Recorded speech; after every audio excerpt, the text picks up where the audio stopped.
नमस्कार. श्री न रा परांजपे लिखित श्री रामकृष्ण चरित्र हे श्री रामकृष्ण परमहंस यांचे चरित्र आपण वाचत आहोत. आज आपण 28व्या प्रकरणातला पुढचा भाग वाचायला घेतो आहोत. वेदांत शास्त्राचा असा सिद्धांत आहे की मनुष्याचे मनच त्याचे शरीर तयार करत असते आणि तीव्र वासना आणि इच्छा यांच्या प्रबलतेने ते आयुष्याच्या प्रत्येक क्षणी बदलत असते. श्री रामकृष्णांच्या साधनाकाली त्यांच्या देहामध्ये भावनांच्या उत्कटतेमुळे झालेले फरकही या वेदांत सिद्धांताची उत्तम उदाहरणे आहेत. श्री रामकृष्णांच्या आणि पूर्वकालीन ऋषींच्या आध्यात्मिक अनुभवांची आणि उपलब्धीची तुलना करूनच पद्मलोचनादी प्रसिद्ध पंडित म्हणाले, आपले अनुभव आणि उपलब्धी ही वेदपुराणांना मागे टाकून फार पुढे गेली आहे. असो, अशा रीतीने श्रीमती राधेचे दर्शन आणि तिची कृपा झाल्यानंतर लवकरच सच्चिदानंद घन भगवान श्रीकृष्णाच्या दर्शनाचाही लाभ त्यांना झाला. नेहमीप्रमाणे ती श्रीकृष्ण मूर्ती त्यांच्याच देहात प्रविष्ट झाली. या दर्शनानंतर 2-3 महिन्यांनी परमहंस श्रीमद तोतापुरींचे दक्षिणेश्वरी आगमन झाले व त्यांच्या देखरेखीखाली श्री रामकृष्ण वेदांतोक्त अद्वैत भावाच्या साधनेत निमग्न झाले. यामधील काळी त्यांनी मधुर भावाने तन्मय होऊन ईश्वरप्रेमाची माधुरी चाखण्यात घालवला. त्यांच्या तोंडून आम्ही असे ऐकले आहे की या काली श्रीकृष्ण चिंतनात ते इतके तन्मय होऊन गेले होते की आपल्या पृथक अस्तित्वाचा त्यांना समूळ विसर पडून आपणच स्वतः श्रीकृष्ण आहोत असा त्यांना बोध झाला आणि या जगातील सर्व चराचर वस्तू श्रीकृष्ण स्वरूप आहेत असे त्यांना मधूनमधून प्रत्यक्ष दिसू लागले. पुढे एक दिवस दक्षिणेश्वरी बागेत हिंडत असता त्यांना एक गवती फूल सापडले. ते आम्हाला अत्यंत उत्कंठेने दाखवून मोठ्या हर्षाने म्हणाले, मधुर भाव साधनाकाली मला जी श्रीकृष्ण मूर्ती दिसत असे तिच्या अंगाचा रंग या फुलाच्या रंगासारखा होता. यौवनारंभी ते कामारूप उकुरस असत. तेव्हापासून त्यांच्या अंतःकरणातील प्रकृतीभावाच्या प्राबल्यामुळे त्यांच्या मनात मधूनमधून एक इच्छा येत असे. ब्रजगोपींनी स्त्री शरीरामध्ये जन्म घेऊन प्रेमाच्या उत्कटतेने सच्चिदानंद श्रीकृष्णाचा पतिरूपाने लाभ करून घेतला होता असे ऐकून त्यांना वाटे, मी जर स्त्री असतो तर त्या गोपींच्या सारखी श्रीकृष्णाची पतिभावाने भक्ती करून त्याचा लाभ करून घेतला असता. आपले हे पुरुष शरीर श्रीकृष्ण लाभाच्या मार्गातील जबरदस्त अडथळा आहे असे त्यांना वाटे. पुन्हा जर पुढे जन्म घेण्याची पाळी आली तर एखाद्या ब्राह्मणाच्या घरी अत्यंत सुस्वरूप दीर्घकेशी अशा बालविधवेचा जन्म घेईन आणि श्रीकृष्ण वाचून इतर कोणताही पती म्हणून समजणार नाही. निर्वाहापुरते अन्न आच्छादन असावे, एखादे लहानसे कुडाचे घर असावे, त्याच्या भोवती थोडीशी जमीन असावी, त्या जमिनीत 4-5 प्रकारच्या भाज्या उत्पन्न करता याव्या, घरी एक दुभती गाय असावी, तिची सर्व सेवा शुश्रूषा करता येऊन तिची धारही काढता यावी आणि एक सूत काढण्याचा चरखा असावा. म्हणजे दिवसा उजेडी सगळे घरकाम आटपून त्या चरख्यावर सूत काढता काढता श्रीकृष्णाची गाणी म्हणेन आणि 3 सांजा झाल्या म्हणजे त्या गाईच्या दुधात तयार केलेली खीर वगैरे हातात घेऊन श्रीकृष्णाला आपल्या हाताने खाऊ घालण्यासाठी एकांतात बसून अत्यंत व्याकुळतेने रडत रडत त्याचा धावा करीन. श्रीकृष्णाला सुद्धा माझी दया येईल आणि बालकवेशाने येऊन तो माझ्या हातातील ते सारे पदार्थ ग्रहण करील आणि असेच रोज रोज दुसऱ्याला कळू न देता गुपचूप येऊन तो माझ्या हातून खाण्याचे पदार्थ घेत जाईल. श्री रामकृष्णाच्या मनातील ही इच्छा अशा रूपाने पूर्ण झाली नाही तरी मधुर भाव साधनाकाली पूर्वोक्त प्रकाराने ती पूर्ण झालीच. मधुर भाव साधनाकाली श्री रामकृष्णांना घडलेल्या एका दर्शनाची गोष्ट सांगून या विषयाचा उपसंहार करू. या काली एक दिवस विष्णू मंदिरात ते श्रीमद भागवत ऐकत बसले होते. ऐकता ऐकता भावावेशात त्यांना श्रीकृष्णाच्या ज्योतिर्मय मूर्तीचे दर्शन झाले. त्या मूर्तीच्या चरणकमलापासून एखाद्या दोरीप्रमाणे एक ज्योत बाहेर निघून तिने पहिल्याने भागवताच्या पोथीला स्पर्श केला व मग त्यांच्या स्वतःच्या वक्षस्थळाला चिकटून तिने त्या 3 गोष्टींना काही वेळेपर्यंत एकत्र जोडून ठेवले. ते म्हणत, ह्या दर्शनापासून माझ्या मनाची अशी दृढ धारणा झाली की भागवत, भक्त आणि भगवान हे निरनिराळे पदार्थ दिसत असले तरी वास्तविक ते एकच होत. भागवत हे शास्त्र, भक्त आणि भगवान हे तिन्ही एकच आहेत. एकाचीच ही 3 रूपे आहेत. प्रकरण 29 श्री रामकृष्णांची वेदांत साधना 1865-66. लँगटाने वेदांताचा उपदेश दिला. 3 दिवसात समाधी. माधवी लतेखाली ती माझी समाधी अवस्था पाहून तो हतबुद्ध होऊन म्हणाला, अरे ये क्या है रे. मग तो मला जायला परवानगी मागू लागला. ते ऐकून मला भावावस्था प्राप्त झाली व त्या अवस्थेत मी म्हणालो, वेदांताचा बोध झाल्याशिवाय तुला येथून जाता येत नाही. तेव्हापासून रात्रंदिवस मी त्याच्याजवळ असे, एकसारख्या वेदांताच्या गोष्टी. ब्राह्मणी म्हणाली, बाबा वेदांत ऐकू नको, भक्तीची हानी होईल. ज्या अवस्थेला पोचले असता साधारण साधक पुन्हा तेथून परत फिरू शकत नाहीत. 21 दिवसातच त्याचे शरीर पिकलेल्या पानाप्रमाणे गळून पडते. त्या अवस्थेत आईच्या कृपेने पुरे 6 महिने होतो. श्री रामकृष्ण. मधुर भावसाधनेमध्ये सिद्ध होऊन श्री रामकृष्णांनी आता भावसाधनांची चरमभूमी गाठली होती. म्हणून आता यापुढील त्यांच्या अपूर्व साधनाची हकीकत लिहिण्यास सुरुवात करण्यापूर्वी या काली त्यांची मानसिक अवस्था कशी होती हे एकवार पाहिले असता ठीक होईल. कोणत्याही प्रकारची भावसाधना करू लागण्यापूर्वी साधकाला संसारातील रूपरसादी सर्व भोग्य विषयांचे विचार बाजूला ठेवावे लागतात. महान भगवत भक्त जहाँ राम तह काम नहीं, जहाँ काम नहीं राम, तुलसी कबहू होत नहीं, रवि रजनी इक ठाम. तुलसीदासजीने असे जे म्हटले आहे ते सर्वतैव खरे आहे. श्री रामकृष्णांचे अलौकिक जीवन हे या सिद्धांताचे एक उत्तम उदाहरण आहे. काम कांचन त्यागरूप बळकट पायावर त्यांनी आपल्या भावसाधनांची इमारत उभारली आणि हा पाया कधीही ढिला होऊ दिला नाही. म्हणूनच त्यांनी ज्या ज्या साधना करण्यास सुरुवात केली त्या साधनांमध्ये अत्यंत अल्प काळामध्ये ते सिद्ध होत गेले.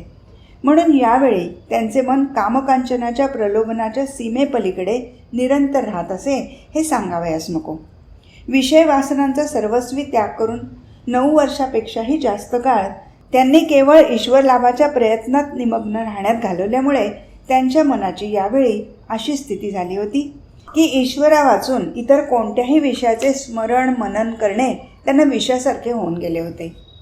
काया वाचा मने करून ईश्वरालाच सारासार परात्पर वस्तू असे सर्वतोभावे ते समजू लागल्यामुळे इह परलोकातील इतर कोणत्याही वस्तूच्या प्राप्तीविषयी त्यांचे मन सर्वथैव उदासीन झाले होते. सांसारिक सर्व विषय आणि स्वतःच्या सुखदुःखादी सर्व गोष्टी विसरून मनात घेतलेल्या एखाद्या विषयाच्या चिंतनात एकाग्र होण्याचा त्यांना इतका अभ्यास झाला होता की क्षणार्धात इतर सर्व विषयापासून मन परावृत्त करून वाटेल त्या विशिष्ट विषयात वाटेल तेव्हा ते त्यांना एकाग्र करता येईल. दिवसामागून दिवस, महिन्यामागून महिने अथवा वर्षामागून वर्षे जरी गेली तरी त्यांच्या त्या विषयाच्या चिंतनात तिळमात्र खळ पडत नसे आणि ईश्वरा वाचून जगात काही इतर प्राप्तव्य वस्तू आहे अथवा असणे शक्य आहे ही कल्पनासुद्धा त्यांच्या मनात क्षणमात्रही उदय पावत नसे. आणि जगत कारण ईश्वरावर गतिर्भरता प्रभूस साक्षी निवास शरणं सुरुत अशा प्रकारचा दृढ विश्वास, निर्भर आणि प्रेम यांची तर श्री रामकृष्णांच्या ठिकाणी पराकाष्ठा होऊन गेली होती. एवढेच नव्हे तर या गुणांच्या सहाय्याने त्यांनी ईश्वराशी अत्यंत प्रेमाचा, जिव्हाळ्याचा संबंध जुळवून ठेवला होता. एवढेच नव्हे तर बालकाचा ज्याप्रमाणे आपल्या मातेवर विश्वास असतो, तिजवर त्याचे जसे प्रेम असते आणि तिच्या कृपाछत्राखाली ते जसे पूर्ण बेफिकीर असते, तशी स्थिती साधकाच्या मनाची झाल्यास त्याला ईश्वर आपल्याजवळ असल्याचा सदैव अनुभव येतो. त्याच्याशी तो बोलू शकतो, ईश्वराचे बोलणे त्याला ऐकू येते आणि त्याच्या कृपाछत्राखाली तो पूर्ण निर्भर होऊन जगात निश्चंक रीतीने व्यवहार करतो. या गोष्टींची अनेकदा प्रत्यंतरे मिळाल्या कारणाने सर्व लहान मोठ्या गोष्टीत श्री जगदंबेचा आदेश घेऊन त्याप्रमाणे निर्भय आणि निश्चंक रीतीने वागण्याचा त्यांना आता पूर्णपणे सराव झाला होता. कदाचित कुणाला अशी शंका येईल की जगतकारणाचा याप्रमाणे माता म्हणून लाभ करून घेऊनही श्री रामकृष्ण सारखी साधना कशाला करायला लागले. साधना वगैरे ज्यासाठी करायच्या ते ध्येय प्राप्त झाल्यावर मग आणखी साधना कशाला. या विषयाचा उहापोह मागे एकवार होऊन गेला आहे, तरी या संबंधाने 1-2 गोष्टी येथे सांगावयाच्या आहेत. श्री रामकृष्णांच्या चरणकमली बसून त्यांच्या साधनेतिहास मधूचे पान करत असता आमच्याही मनात एक दिवस ही शंका आली व त्याप्रमाणे आम्ही श्री रामकृष्णांना प्रश्नही केला. त्यांनी यावर उत्तर दिले, हे पहा, जो समुद्र किनाऱ्यावर सर्वदा वास करतो त्याच्या मनात कधीकधी असे येते की या रत्नाकर समुद्रामध्ये काय काय रत्ने आहेत ती पाहू. त्याप्रमाणे जगन्मातेचा लाभ होऊन आणि तिच्याजवळ सदा राहूनही त्यावेळी माझ्या मनात येईल की अनंत भावमयी अनंत रूपिणी अशा मातेला निरनिराळ्या भावात आणि निरनिराळ्या रूपात पाहावे. म्हणून ज्यावेळी ज्या भावाने तिला पाहण्याची इच्छा होईल त्यावेळी त्या भावाने दर्शन देण्याकरता मी तिच्याजवळ अत्यंत व्याकुळ अंतकरणारे धरणे धरून बसावे आणि माझी कृपामयी आईही तिच्या त्या भावाच्या दर्शनासाठी ज्या ज्या गोष्टींची आवश्यकता असते त्या त्या गोष्टींची स्वतः सर्व प्रकाराने सोय करून देऊन माझ्याकडून आपली सेवा यथासांग करून घेत असे आणि त्या त्या भावाचे मला दर्शन देत असे. या रीतीने भिन्न भिन्न मतांच्या साधना तिने माझ्याकडून करवून घेतल्या. सर्व भावांमध्ये श्रेष्ठ जो मधुर भाव त्याची चरमसीमा गाठल्यानंतर श्री रामकृष्णांच्या मनात सर्व भावातीत अशा वेदांतोक्त अद्वैत भावाची साधना करण्याची उत्कट इच्छा उत्पन्न झाली. मधुर भाव साधनेनंतर अद्वैत भाव साधनाच करण्याची श्री रामकृष्णांना काय इच्छा झाली असावी याचा विचार करता यातही काही हेतू दिसून येतो. भावराज्य आणि भावातीत राज्य यांच्यामध्ये परस्पर कार्यकारण संबंध असलेला नेहमी दिसून येतो. कारण भावातीत अद्वैत राज्यातील भूमानंद हाच मर्यादित होऊन भावराज्यातील दर्शन स्पर्शनादी संभोगजन्य आनंद रूपाने प्रकाशित झालेला असतो. म्हणून मधुर भावाची पराकाष्ठा मिळवून भावराज्याची चरमसीमा गाठल्यावर भावातीत अद्वैत भूमी वाचून त्यांचे मन दुसऱ्या कुठे वेधावे. अद्वैत भावसाधनेची हकीकत सांगण्यापूर्वी या सुमारास घडून आलेल्या एका महत्त्वाच्या गोष्टीचा उल्लेख करून मग आपल्या मुख्य विषयाकडे वळू. श्री रामकृष्णांच्या वडील भावाच्या म्हणजे रामकुमाराच्या मृत्यूनंतर त्यांची मातोश्री आपल्या राहिलेल्या दोघा मुलांकडे पाहून आपल्या आयुष्याचे दिवस कसे बसे कंटू लागली. परंतु आपल्या अत्यंत प्रिय कनिष्ठ पुत्राला वेड लागले असे जेव्हा तिने लोकांच्या तोंडून ऐकले तेव्हा मात्र तिच्या शोकाला पारावरच उरला नाही. तिने मुलाला घरी आणवले, त्याच्या औषधपाण्याची व्यवस्था केली, कदाचित देवाचा कोप असेल असे वाटून काही शांती अनुष्ठाने केली. पुढे मुलाची प्रकृती जेव्हा बरीच ताळ्यावर आली असे तिला वाटले तेव्हा कुठे तिच्या जीवात जीव आला. आशा मोठी बलवान आहे. म्हातारीने लगेच मुलाच्या कल्याणाच्या आशेने त्याचे लग्न करून दिले. परंतु गावाहून परत दक्षिणेश्वरी आपल्या कामावर रुजू झाल्याबरोबर गदाधराची पुन्हा पहिल्यासारखीच अवस्था झाल्याचे ऐकून मात्र तिचा धीर सुटला. मुकुंदपूरच्या जागृत महादेवाने गदाधराला दिव्योन्माद झाला आहे असा जरी कौल दिला तरी तिचे मन संसारात लागेना. पुढे लवकरच आपल्या आयुष्याचे राहिलेले दिवस आपल्या मुलाजवळ घालवावे असा विचार करून ती दक्षिणेश्वरीच येऊन राहिली. 1864 मथुरबाबूंनी तिची राहण्याची सर्व व्यवस्था नौबतखानात करून देऊन तिच्या तैनातीला एक बाई ठेवली. श्री रामकृष्ण स्वतः रोज सकाळ संध्याकाळ तेथे जाऊन काही वेळ तिची सेवा शुश्रूषा करीत. मथुरबाबूंनी अन्नमेरू व्रताचे अनुष्ठान केल्याचे मागे सांगितलेच आहे. त्याच सुमारास तिचे दक्षिणेश्वरी आगमन झाले. तेथे आल्यापासून आपल्या आयुष्याची राहिलेली 12 वर्षे तिने दक्षिणेश्वरी काढली. अर्थात श्री रामकृष्णांच्या वात्सल्य भावसाधना, मधुर भावसाधना आणि अद्वैत भावसाधना या गोष्टी श्री चंद्रादेवी दक्षिणेश्वरी असताना घडल्या. श्रीमती चंद्रादेवींच्या लोभराहित्याचे आणि उदार स्वभावाचे एक उदाहरण येथे सांगितल्यास बरे होईल.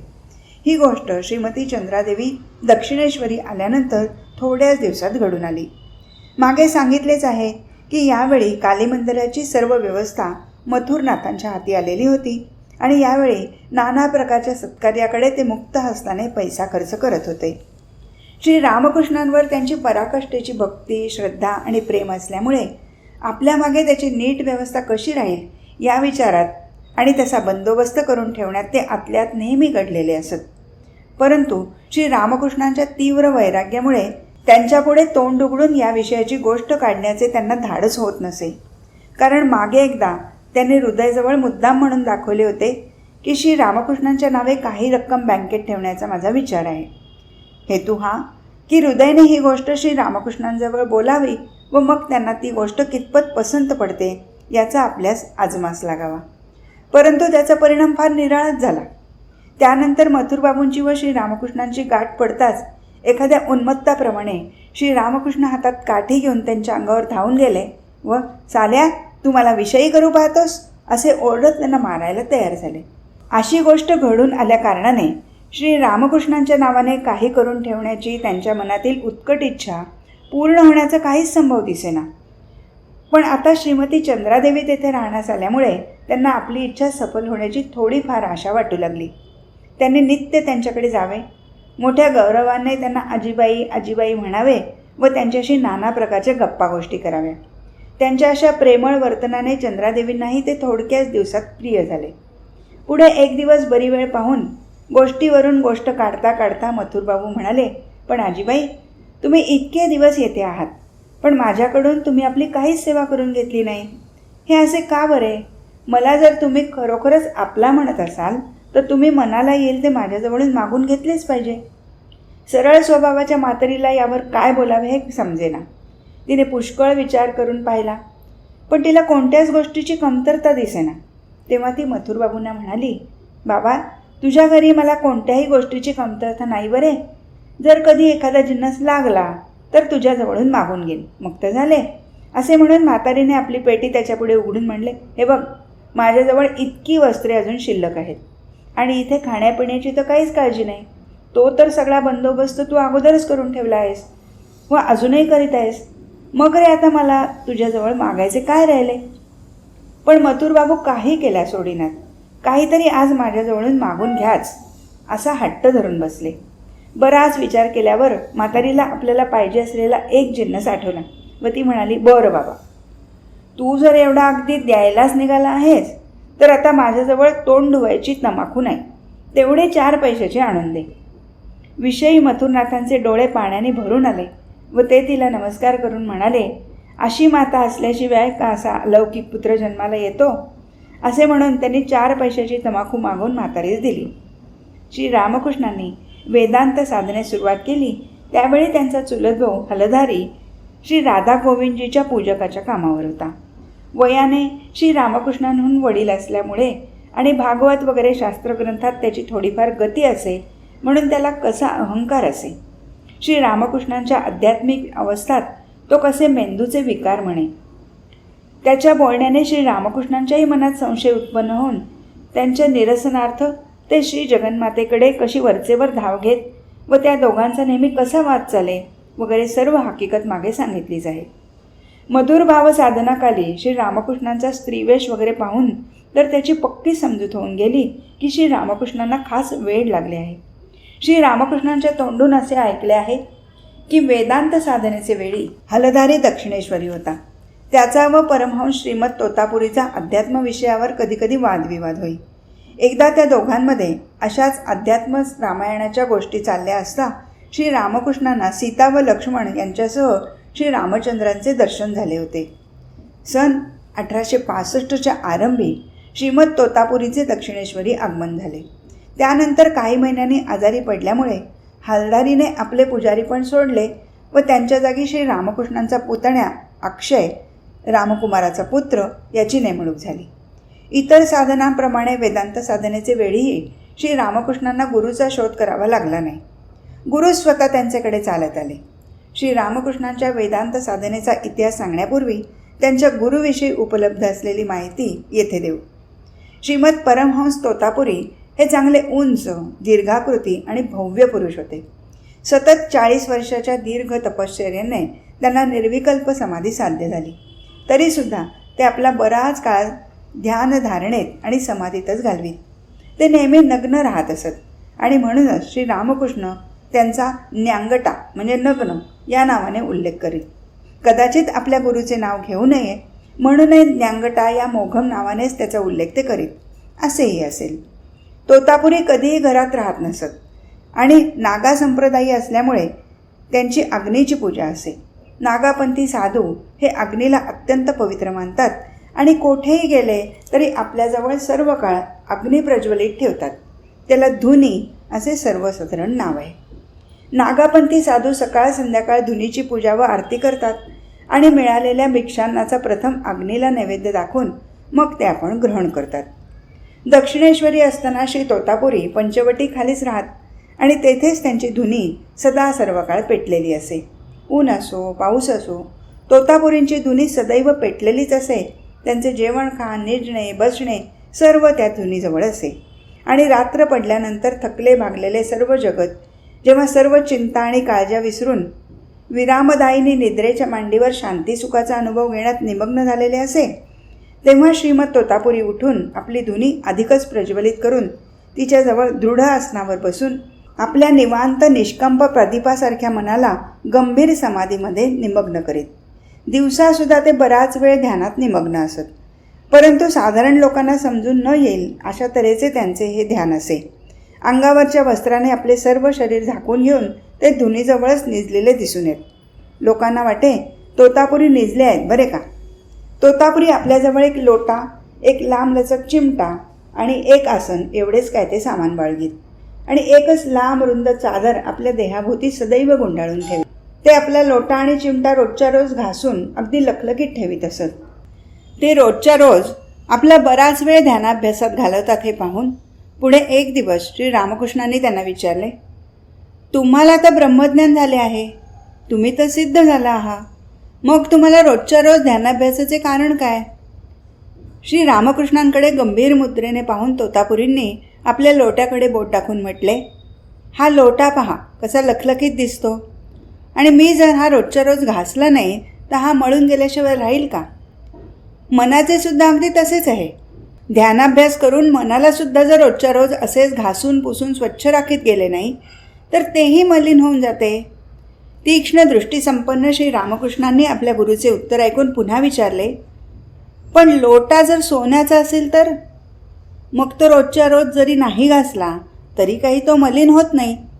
तोतापुरी हसून म्हणाले, हां असे तर खरेच. ध्यानाभ्यासाच्या आवश्यकतेची ही गोष्ट श्री रामकृष्णांच्या मनात नेहमी असे आणि प्रसंगानुसार या गोष्टीचा ते नेहमी उल्लेख करीत. वेदांतशास्त्रात सांगितले आहे की ब्रह्मज्ञान झाल्यावर मनुष्य पूर्ण निर्भय होऊन जातो.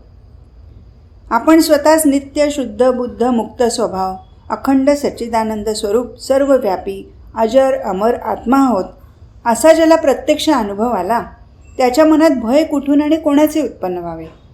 जगामध्ये एका सद्वस्तू वाचून दुसरे काहीच नाही असे ज्याने प्रत्यक्ष पाहिले आहे त्याला भय कोणाचे? श्रीमद परमहंस तोतापुरी हे अष्टाच कोटीतील जीवनमुक्त महापुरुष होते.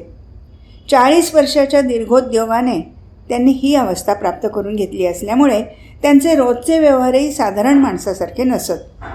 नित्यमुक्त वायूप्रमाणे ते नेहमी मनास येईल तिकडे फिरत असत.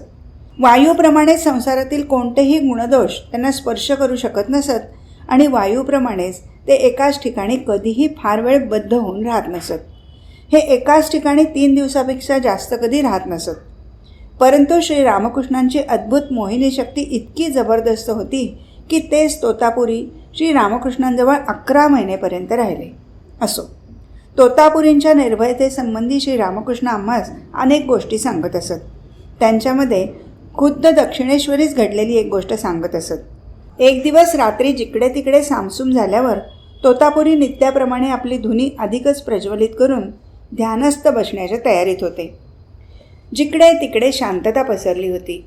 रातकिड्यांच्या आवाजावाचून इतर कसलाही आवाज ऐकू येत नव्हता. वारासुद्धा वाहत नव्हता. इतक्यात एकाएकी पंचवटीतील झाडांच्या फांद्या हलू लागल्या व झाडांवरून एक भला उंचापुरा भव्य असा पुरुष खाली उतरला आणि तोतापुरींकडे टक लावून पाहत एक एक पाऊल सावकाश टाकीत त्यांच्या अगदी जवळ येऊन धुनीच्या एका बाजूला बसला. त्याला पाहून आश्चर्य वाटून तोतापुरींनी विचारले, कोण तू? त्या पुरुषाने उत्तर दिले, मी देवयोनीतील असून भैरव आहे. या देवस्थानाचे रक्षण करण्यासाठी मी नेहमी याच झाडावर राहत असतो. तोतापुरी तिळमात्र न डगमगता त्याला म्हणाले, वा ठीक आहे, तू जो आहेस मीही तोच आहे. तूही ब्रह्माचे एक रूप आहेस, मीही ब्रह्माचेच एक रूप आहे. ये इथे बसून ध्यान कर. हे ऐकून तो पुरुष हसला आणि पाहता पाहता दिसेनासा झाला. जणू काही विशेष गोष्ट घडली नाही अशा बेफिकीर वृत्तीने तोतापुरींनीही शांतपणाने ध्यानास सुरुवात केली. दुसऱ्या दिवशी सकाळी श्री रामकृष्ण येताच त्यांनी त्यांना रात्रीची हकीकत सांगितली. ती ऐकून श्री रामकृष्ण म्हणाले, तो या ठिकाणी असतो खरा, मलासुद्धा अनेकदा त्याचे दर्शन झाले आहे. कधीकधी तो पुढे घडणाऱ्या गोष्टीही मला सांगे. एकदा पंचवटीची सर्व जमीन दारू खाण्यासाठी म्हणजे पावडर मॅगझिनसाठी घेण्यासाठी कंपनीने खटपट चालवली होती. हे ऐकून मला चैन पडेना. या साऱ्या संसाराच्या धामधुमीपासून दूर जाऊन एकीकडे आईचे शांतपणे चिंतन करण्याला ती जागा आता बरी सापडली होती. पण ती कंपनीने घेतल्यावर अशी जागा आता कुठे मिळणार या विचाराने मला काही सुचेना. राणी रासमणीतर्फे मथुरबाबूंनीही ही जमीन जाऊ न देण्याविषयी खूप खटपट चालवली. अशावेळी एक दिवस हा भैरव झाडावर बसलेला मला दिसला. मला हाक मारून तो म्हणाला, भिवू नकोस, ही जागा कंपनी घेऊ शकणार नाही. कोर्टात तिच्या विरुद्ध निकाल लागेल. आणि पुढे तसेच झाले. असो. श्रीमद तोतापुरींचे जन्मस्थान हिंदुस्थानात पश्चिमेकडे कुठेतरी होते, परंतु नक्की गाव श्री रामकृष्णांच्या सांगण्यात कधीच आले नाही. कदाचित त्यांनीच तोतापुरींनाही याबद्दल विचारले नसावे, कारण संन्यासी आपल्या पूर्वाश्रमेची माहिती, नाव, गाव, गोत्र वगैरे कधी कोणास सांगत नाहीत. संन्याशाला अशी माहिती विचारणे व संन्याशाने त्याचे उत्तर देणे या दोन्ही गोष्टी शास्त्र निषिद्ध आहेत. म्हणून श्री रामकृष्णांनी त्यांना ही माहिती विचारली नसावी. तरी पण श्री रामकृष्ण ब्रह्मलीन झाल्यानंतर त्यांची संन्यासी शिष्टमंडळी पंजाब, हिमालय वगैरे बाजूस फिरत असता त्यांना वृद्ध संन्यासी मंडळींकडून असे समजले की श्रीमद तोतापुरी पंजाबच्या जवळच्या कुठल्या तरी ठिकाणचे राहणारे असावे. त्यांच्या गुरूंचा मठ कुरुक्षेत्राजवळ लुधियाना नामक गावी असे. ते स्वतः एक विख्यात योगी पुरुष होते. लुधियानाचा मठ त्यांनी स्थापन केला की त्यांच्याही गुरूंनी स्थापन केला याविषयी काही माहिती मिळाली नाही. तरी पण तोतापुरींचे गुरु या मठाचे महंत होते व दरवर्षी त्या मठात त्यांचा उत्सवही होत असतो असे या फिरणाऱ्या संन्यासी मंडळींना समजले. ते तंबाखू खात असत, म्हणून उत्सवात अजूनही लोक तंबाखू घेऊन येतात व मठातील मंडळीस वाटतात. गुरु समाधिस्थ झाल्यावर श्रीमद तोतापुरी गुरूंच्या गादीवर बसले. श्रीमद तोतापुरीने लहानपणापासूनच आपल्या गुरूंच्या जवळ राहून साधनादिकांचा अभ्यास त्यांच्या देखरेखीखाली केला होता. तोतापुरींनी सांगितलेल्या माहितीपैकी काही गोष्टी श्री रामकृष्ण आमच्याजवळ सांगत.